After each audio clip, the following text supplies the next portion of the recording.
Good morning. I tried to introduce myself to as many of you who came through this door as possible, and we're going to talk about what's next.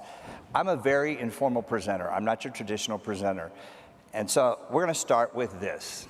I want to thank you for being here. You had a choice this morning. You didn't have to come to this. You could be back in your hotel room sleeping in. You could be outside dealing with the humidity.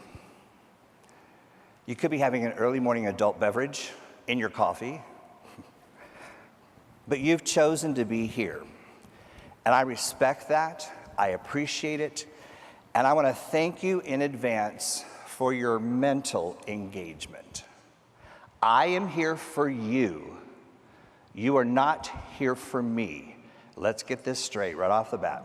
So I'm going to make an agreement with you. In this presenter-attendee agreement, I believe in the law of motion. If at any time this presentation veers in a direction that doesn't meet your needs, you get a text, you get a phone call, you get bored, you don't like it, you need to stand up, you want to get out of here, you have the right to do that. Do not feel like you need to tell me in advance, I'm leaving early, but it's not anything to do with you. I am here for you, you are not here for me. We have it backwards. Presenters are here for the audience, for the learners.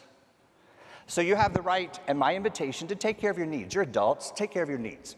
Bathroom, somebody tell me where they are in case I need to run to one. Where are they? Okay, thanks, this way. I ain't running that way. I think there's one back here. Put those mobile devices on vibrate, please. Please put them on vibrate. This is a session where texting, typing, and social sharing is welcome. You may social share anything I say.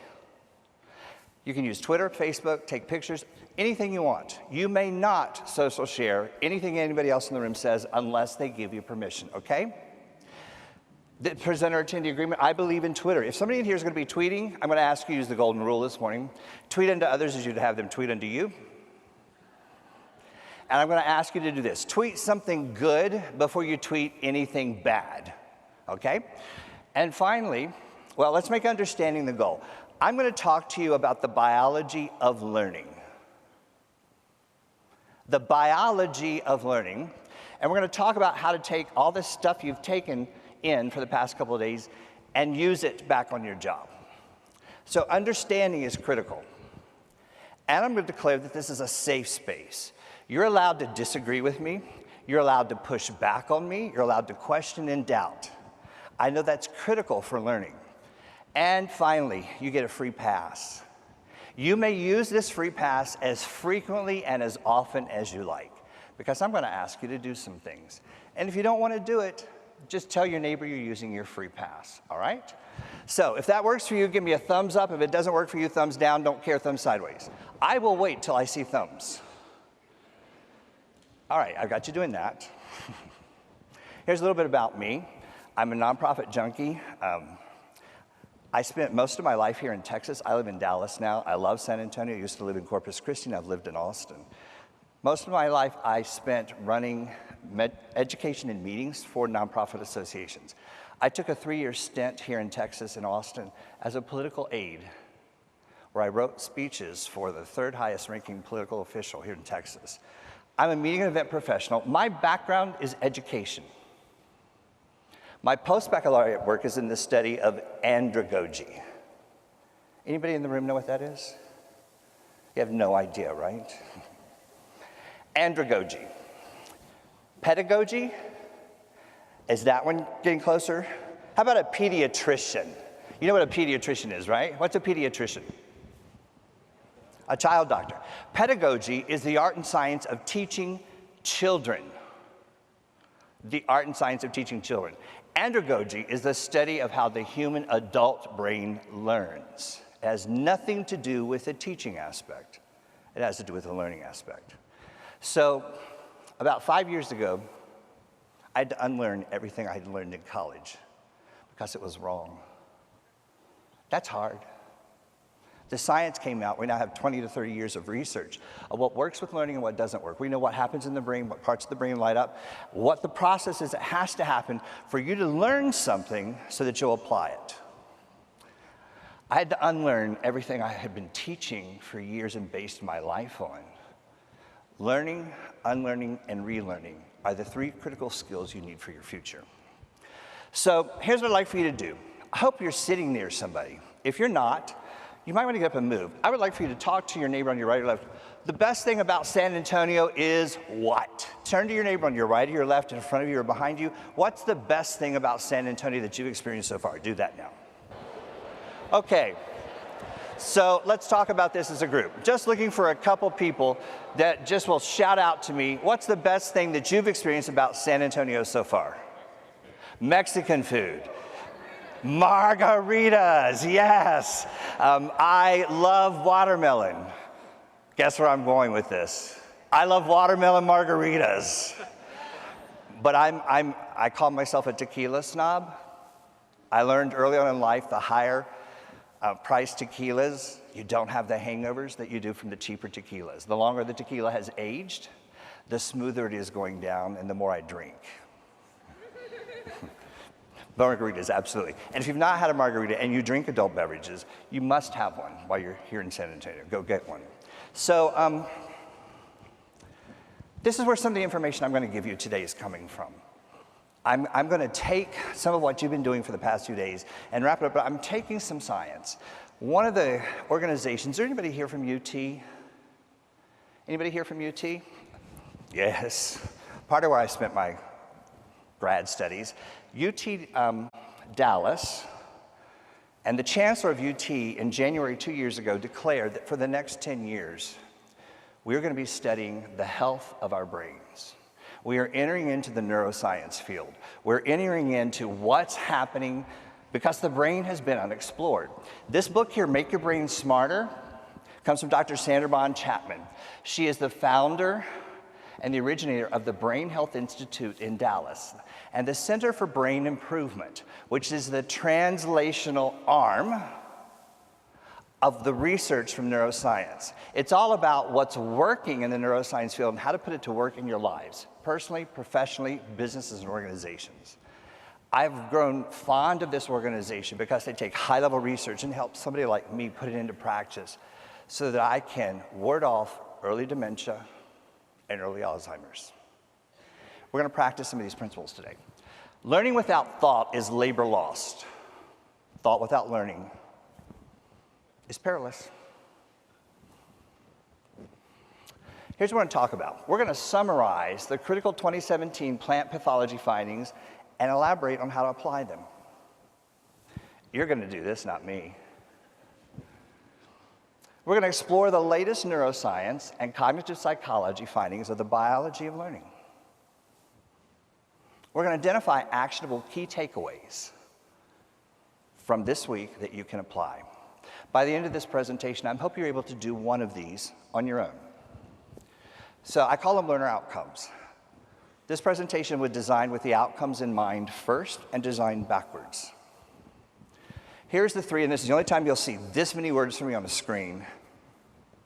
Take a look at these 3. Which one of these 3 interests you the most and why? Which one of these 3 interests you the most personally and professionally and why? Would you turn to your neighbor on your right or your left or in front of you or behind you and talk to them about which one of these 3 interests you the most and why? Do that now. Okay, here's my question. How many of you, number 1 interests you? Raise your hands. Really? You don't want to summarize anything from this meeting. You were here for the food. How many of you, number 2 interests you? Raise your hands for me. Interesting. How many of you, number 3 interests you most? Raise your hands. Okay.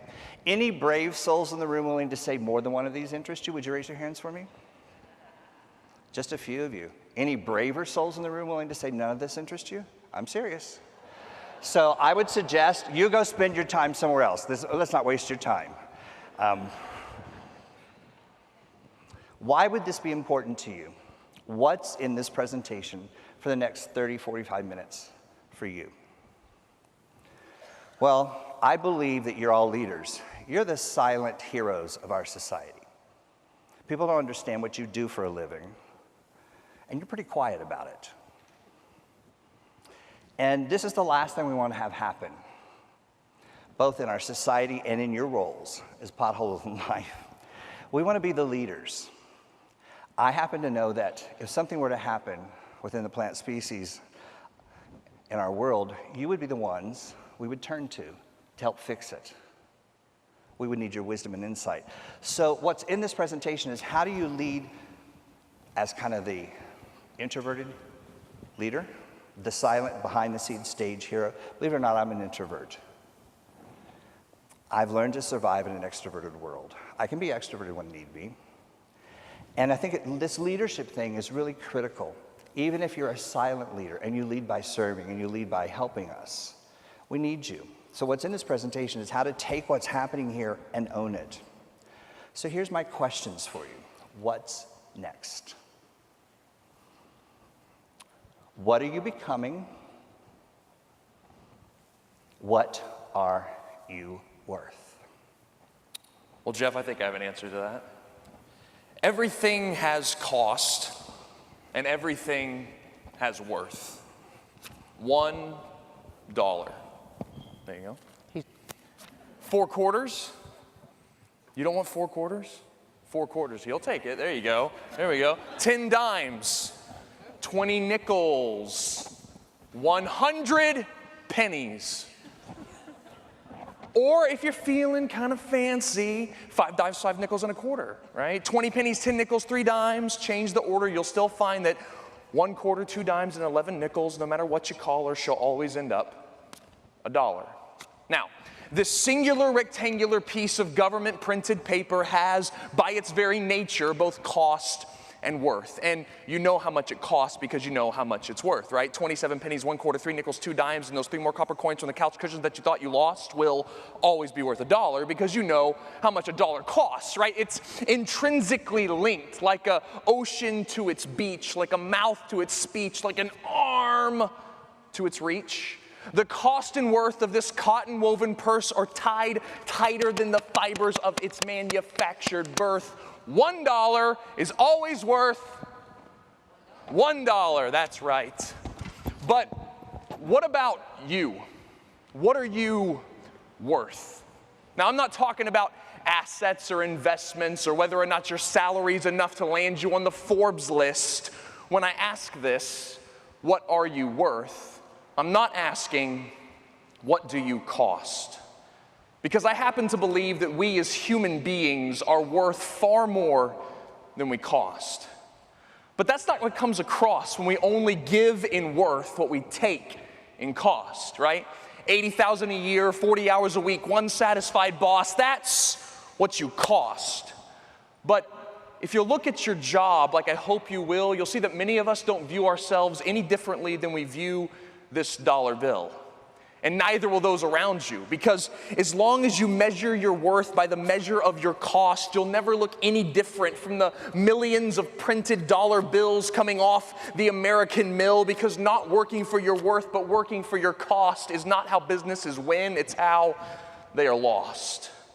Because people aren't looking for face value, but for someone who will give more in value than what the face actually costs.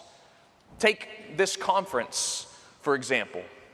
Is it only worth what you paid to be part of this meeting? Or is its true worth found in what everyone who's been speaking and you've been speaking to have been bringing?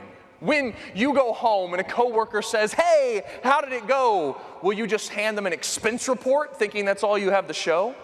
No. You'll tell them the value found in coming to join in over 1,000 strong, seeing what can be done when we link arms. And if you want to talk about a worth that seldom gets its full cost, let's talk about you. Because you are our food's guards who get far too little regard. You are our battlers of extinction who deserve far more distinction. You are our supply chain defenders, our sustainability inventors who deserve so much more than just to be remembered. You are our plant problem solvers, our spore and pathogen scholars who are worth so much more than any number of dollars. For instance, what you do is worth so much more than the 50 cents I pay for an apple at a grocery store. For whether it was through science, extension, or teaching, that piece of fruit has a rich, far more than 50-cent history. In what growing season was it formerly constrained? What country originally produced that produce in which it was formerly contained? What disease would have killed it if you had not knocked out its strain? What chemical would have had to be used on it if you had not built resistance into its DNA? What you have done is worth so much more than what I have spent.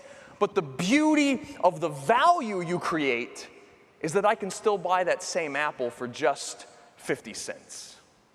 Now, I'm not even going to begin to pretend that I can comprehend all the pesticides you've trialed, all the bacterias you filed, all the fungi in your catalog, all the cultures in your collective repertoire.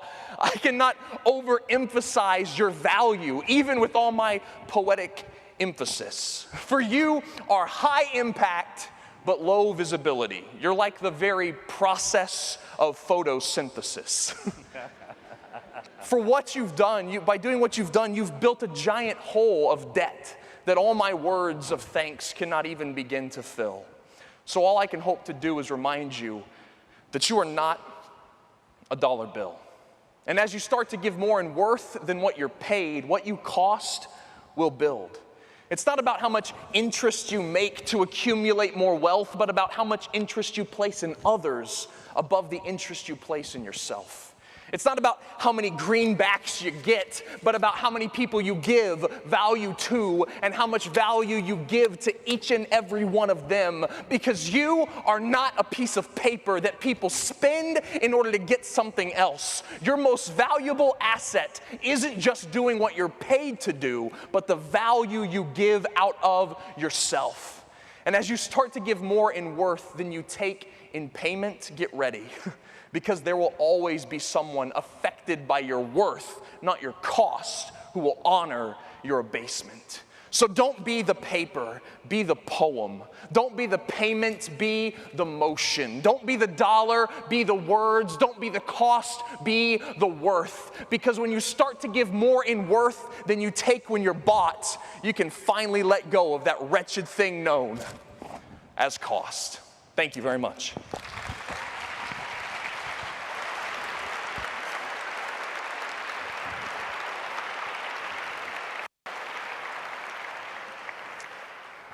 That was David Bowden, David Bowden Poetry.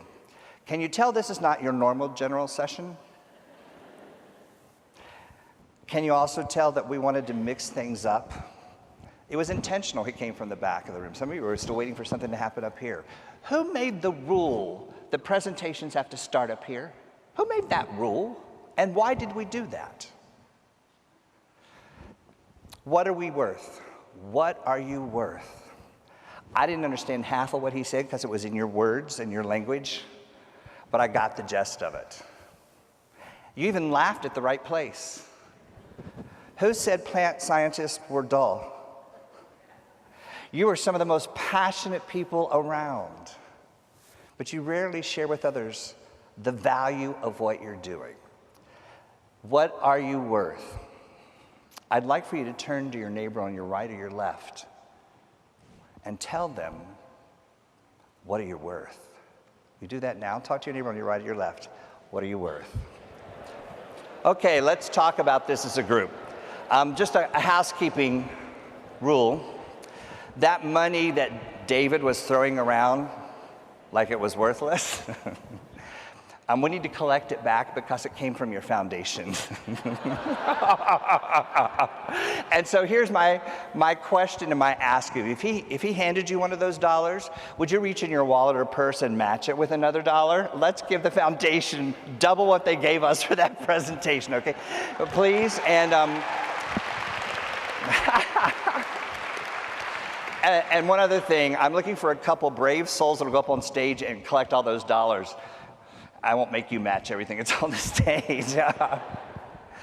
Come on, I'm looking for a couple of volunteers. I'm serious, we got to do this. We need to get this money back. Thank you. Here's one. And then, okay, we got two. All right, three. That's good. So while they're doing that, I'm looking for a couple of volunteers who will share with us, because I suddenly thrust you into telling somebody else what you're worth. That's out of your comfort zone, right? That's not normal for you. You rarely are cocky people, right? But you should be proud of what you do. I'm proud for you. You should own it. And the only way the rest of the world is ever going to know the value you have. Thanks, guys. All right. Others. If you want to match it, they're going to walk down the aisles and you just hand them $1. So I'm looking for a couple volunteers who are willing to share with us what you told others about what you're worth. I'll do it. Thank you. Do you want to tell them what you're worth? He said a lot. Looking for a couple volunteers. Come on. Looking for some brave souls. What are you worth? Okay, so anybody? We've got a mic here. We're going to run with a mic. Thank you. Look, okay, we've got one here. We've got one here. Okay, we're coming. Tell them your name and who you're with. I'm Darren Eastburn, University of Illinois. I got an email from a former student about a month ago who's now just started as a graduate student at Iowa State. And he said, I just wanted to let you know that I took your class a couple of years ago and it changed my life. And now I'm starting on a new career as a graduate student. And it just made it really all worthwhile for me and what I do as a teacher. Wow. Did you hear that? Life changers. You're life sustainers as well. Yes, sir. Tell us your name and who you're with. Jerry Weiland, USDA ARS. We've got a group here who don't think we're worth very much. And so then we were spending time boosting each other like, oh, I think you're great. But I think individually, there are several of us who don't think we're worth very much. But the other people see the value. Yep. I would suggest to you and submit to you, we've got to fix that. Because your value is pretty important.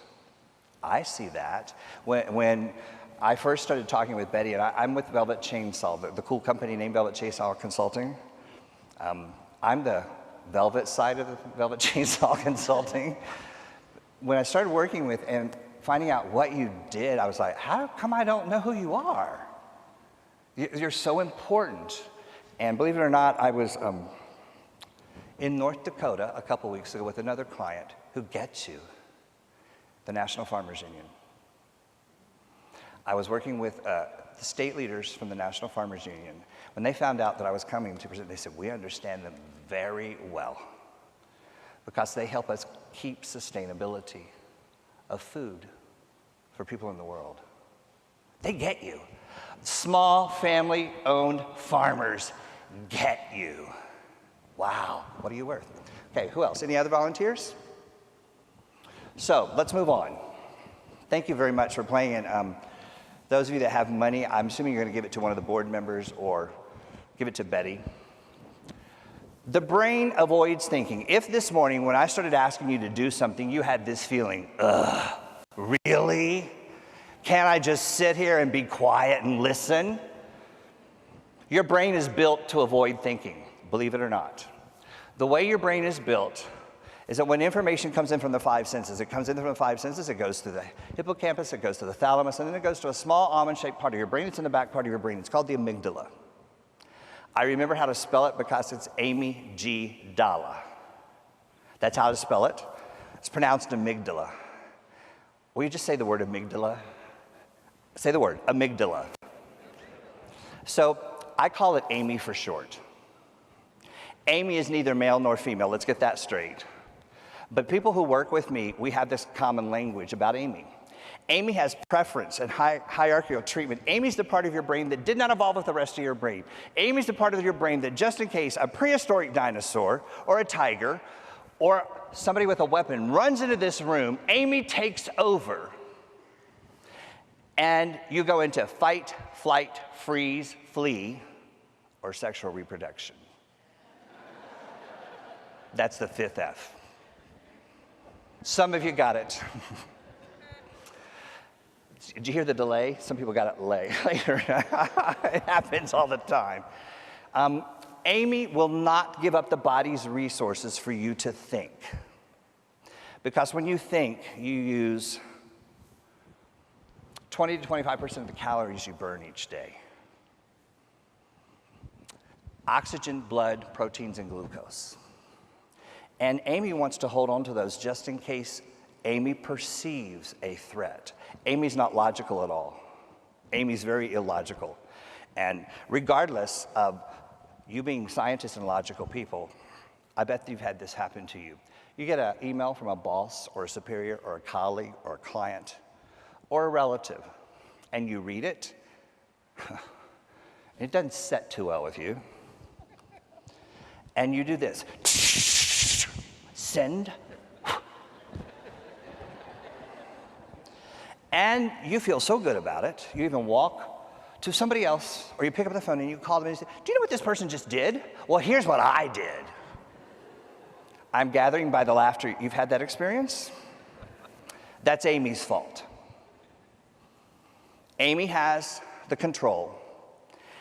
And when we have an emotional hijack, your body is flooded with cortisol and adrenaline for 40 minutes. And you cannot think logically for 40 minutes. 40 freaking minutes you should not be around another human being. You should not make any decisions. But here's the thing. Amy can take control of your learning. And Amy will say, I don't see anything of value in that presentation. He wants you to talk about what it's worth. Not doing it. We're not giving up the body's resources. No. And some of you are so used to sitting in a theater like this and letting a presenter give you the information and give you their knowledge as if it's a spoken word, and you walk out and go, check, done. I feel good. I got it. You didn't get it. The University of Vermont. Anybody here from the University of Vermont? Banned lectures this past week in their medical school. Are you ready for that? The doctors aren't going to be lectured to. They still have to pass tests. University of Texas Southwest, up in the Dallas area medical school, 2013, changed their entire medical process so that doctors, people coming into the medical arena, right off in year one, they're thrust into real-world situations with patients and have to serve on teams of people with all various degrees, and suddenly are part of a process making decisions about what's going on in people's lives. Some of you go, I'm not sure I want that. Well, don't worry, that person doesn't have final say. However, they're bringing in ideas. They're not barricaded by the rules. You hear where I'm going with this? And they've realized that the lecture is of little value. There's so much research that the lecture doesn't work. And this is where I'm going to really offend some of you. And I apologize for stepping on toes ahead of time. If you truly understood the biology of your brain and how learning works, you would not sit through listening to somebody talking to you unless you're taking notes and doing some very specific things to make it yours. So you select the baby that gets your attention. You have control over this, which comes at a cost. Your brain minimizes the energy it spends on thinking. It does not exceed the value of thinking, the trade-off. You have a battle in your world. You have this battle between accuracy and effort. Because you're scientists, your entire life is based on the scientific method. And you're all about being right. And guess what? The neuroscience of the brain is it loves being right. When you are right, a spouse, a loved one, a good friend, and you tell them something and they just don't believe you, and later they come back to you and you so much want to say to you, I told you so. The brain actually releases dopamine when you're right. The brain is built to be right. And we can retrain the brain. But here's what happens. When the amygdala is involved, which is where dopamine is released, when the back part of your brain gets involved with this short, I'm right, or yes, an emotional wow. David was a great emotional wow. He connected with you in a different way that you've never thought of. And had we told you that was going to happen, you wouldn't have shown up. right? For many of you, I'm at a scientific conference and we're gonna have a rapper come in. What? But it got your attention, didn't it? It engaged the limbic system of your brain. And it connected you on an emotional level. And that's a good thing. The challenge is, when we only stay there, we shut down the prefrontal cortex of our brain, the executive functions of the brain. It's where you do most of your work. Synthesis, analysis, evaluation, judgment. And if you stay back here with this emotional stuff, you get addicted to the dopamine drip. Some of you are already thinking about, well, how are they going to top this session next year? Dopamine drip. And instead, we have to start thinking, how do we get you to think? Remember at the beginning I asked you for your mental engagement? The brain defaults to memory and past experiences and habits. Dr. Sanderman Chapman would tell you, defaulting to habits and the past as the only way to do something causes early dementia and early Alzheimer's. Now, if that doesn't freak you out, have you ever driven home from work, assuming you don't work out of your house? Have you ever, or if you work out of your house, you've gone to the grocery store and come back? Unless you, like me, I don't even go to the grocery store anymore. I just order it online, have it delivered. I'm serious. The farmers did not like that. I said, trust me, I go to the farmer's market. However, have you ever driven home from work or from somewhere that you go all the time, and you pull into your driveway or parking garage and you pull out the keys and you go, crap, I don't remember driving home? Have you done that? That's not good. And here's what the research says. It's actually very bad for your brain, because your brain has done something so much the same way all the time that it goes into automatic pilot. It's called automation. And it doesn't think about it. Well, you're not thinking about driving. Your mind is not there. What happens if there's an accident that happens in front of you? You know, that's a distraction. But the brain, the amygdala, will say, don't use the body's resources, go into automation, you've done this all the time. The research is now saying you should drive home different ways all the time to keep the brain engaged. Really? I don't know, do you want dementia early or not? Dr. Sanderman Chapman would tell you, don't you dare do it. So, this is one of the reasons your brain avoids change. This is one of the reasons why we default in our conferences and meetings to the same way it's been done for hundreds of years. This is why we default in colleges and universities to a lecture with an audience. But I'm telling you, the disruption is happening very fast. We go back to these plans. This is why I've always done it. So this has got to be right. And we never contextualize it for today, because today is not the same as yesterday. Would you agree with that? And tomorrow is not going to be the same as today. So this mindset of we have to do it this way doesn't work unless it's a principle or a system that is evergreen. So, you know, our brain likes something that's the most rewarding. And here's what Dr. Sanderman Chapman, Dr. John Medina would tell you. Do the opposite of what your brain wants to do. Did you catch that? Do the opposite of what your brain wants to do.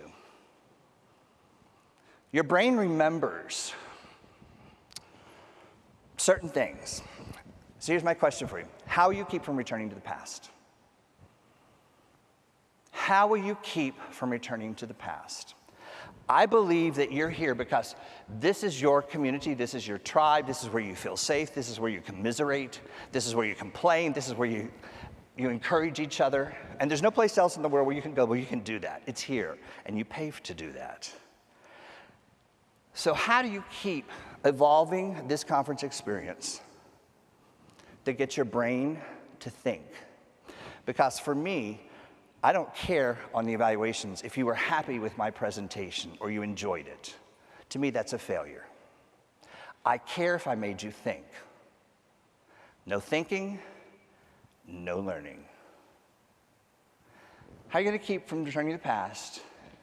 And how are you going to be willing to do new things? Do the opposite of what your brain wants to do. Your brain wants to do the same thing the same way. Now, sometimes it works. I have a routine every morning. I bet you do too. We just go out into it. I travel for a living. I have a routine for packing my suitcase. And where my suitcase stays, where everything is that I can put in it. I screwed up yesterday when I was flying down here. I got out of my routine, and I knew it. And I got at the airport, and I went, oh, darn. I'm missing something, but I don't know what I'm missing. You have that feeling? I forgot all my toiletries. So don't get too close. I don't smell great. How will you keep from returning to the past? I would like for you to turn to your neighbor on your right or your left. Now, here's the other thing. I'm asking you some hard questions, and they're uncomfortable questions. They're not questions you normally deal with. But here's what the research says. If you will wrestle with it and struggle with it, you retain it more. Telling you what to do doesn't mean you're going to do it. If you have a spouse or kids, you already know this. Turn to each other really quickly, and then we're going to go to your handout. How will you keep from returning to the past, and what new things are you willing to try? Talk to each other real quickly. Okay, so we're going to move to your worksheet, because I want you to wrap up some things here. What one thing from this event the past few days do you want to remember when you get back to your job? What one thing really has stuck with you? I'm not saying from this presentation. I'm talking about the whole time you've been here. What is one piece of information that's really critical that you want to remember? I want you to write it on the back of that handout that we gave out. There's a handout there. I want you to write it down. What's one thing? Come on, there's got to be one. And if you don't have one, wow. I often say, you know, we'll pay to go to a conference. Well, our employers pay for us to go to conferences. Let's get this straight. Some of you paid out of your own pocket. A typical conference runs anywhere from $1,500 to $2,000 when you count airfare, food and beverage, registration, et cetera. And we say, if I can get one takeaway, it was worth it. Our bar is really low. We'll spend 3 or 4 days at a conference, and we look for one. Wow, the bar's low. What's the one thing? Write it down. So I'm going to assume that you have something. Something. I want you to envision your future self. Okay? I want you to envision your future self using that one thing. You got where I'm going with this? Your future self using that one thing. What will you need back at your job to put that one thing into practice? What are some things you need? The tools. Look back at your worksheet. Will you write that down? If you'll flip it back over now, there's envisioning your future self. I want you to envision your future self, putting that into practice. Here's the thing. Your brain doesn't know real from fake, and it doesn't know future from now. When you take your brain in the future, it thinks it's happening now. It's kind of hard for us to imagine, but you do this all the time. You plan vacations. You plan holidays. You plan where you're going to go with family and friends. You envision your future all the time. But when we talk about it in this regard, oh, God, no. Yes. And then what skill set are you going to need? What are the tools you need?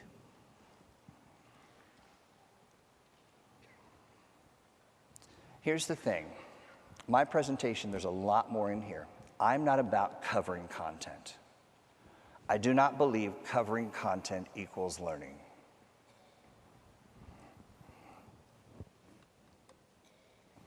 This is your 2-pound brain. Would you everybody put your hands together for me like this?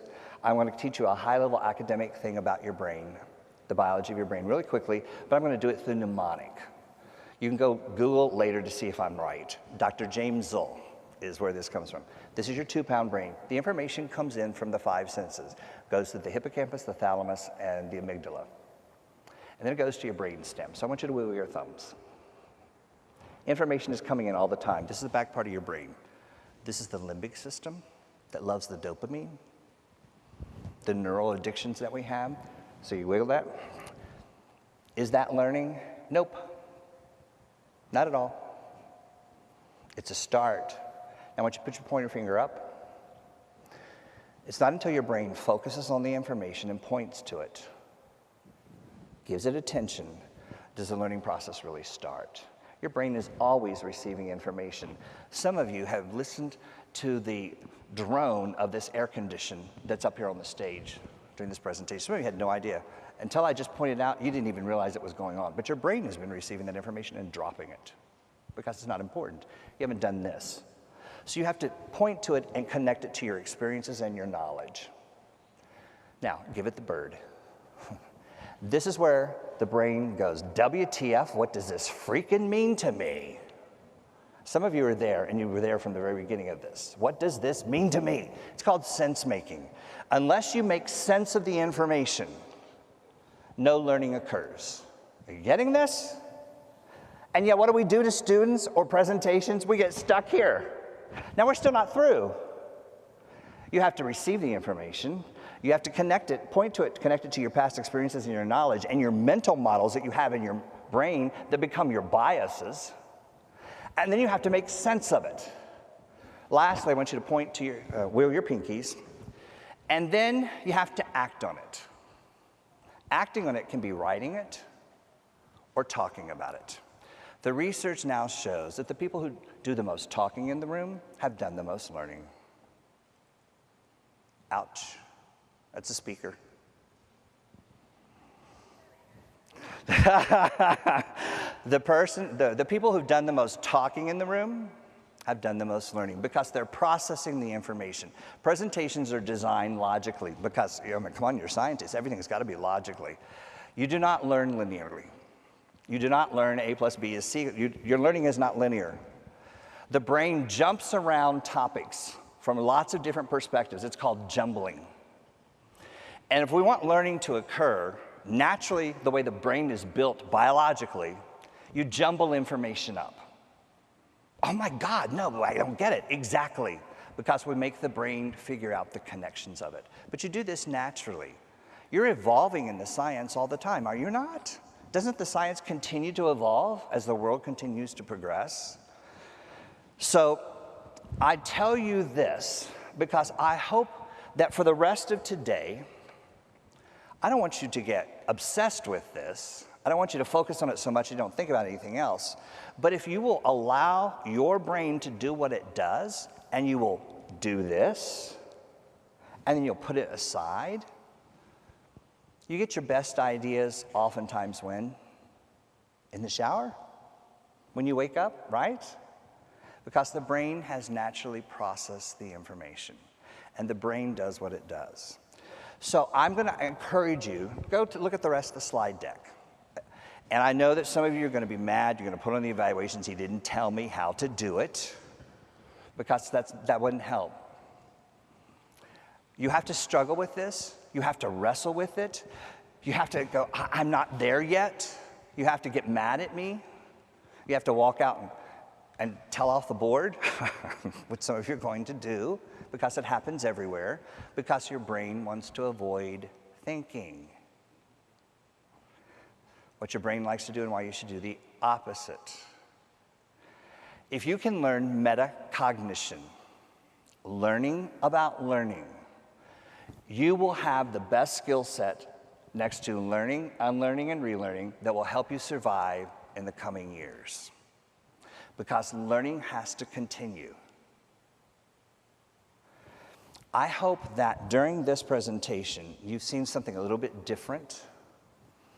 We got your attention. We knew how to do that. But more than that, we wanted to connect with your heart and your soul and your brain. So as you're leaving this session today, I would like for you to do, and you're not leaving yet, so there's got to wrap up. But when you leave, I'm going to ask you to do this. I'm going to ask you to do a talk and walk. I'm going to ask you to grab somebody and say, well, how'd that work out for you? I don't know. He's not a scientist. I haven't told you anything about my background. But I have brought science from the learning field to you in lay terms. I could give it to you in academic terms. Because that discussion that you have leaving this is where the learning may occur. What we need to start doing in meetings like this is bringing that discussion that happens in the hallways and at the bars into the meeting, and figuring out how to do it even in general sessions like this. this scales with 12,000 people or 10. Because it's all about what you're doing, not about the presenter. Most presentations are designed for delivery of information, not for the way the audience is going to learn it. Are you catching the shift? And in your role, you're going to do presentations a lot to students, but also to lots of people. If you can get this piece down, this skill set, you can walk away realizing how important reflection is in comparing what you used to do and what you do now, and where your mental model is stuck. And if you are stuck there and you disagree with me, I'm just going to ask you to put it aside. Somewhere down the road, you might be able to think about it a little bit differently, because then I hijacked Amy. So today, we're going to wrap up. I'm going to turn it back over to your team. Thank you very much for your time, your participation. You played along, and we appreciate it.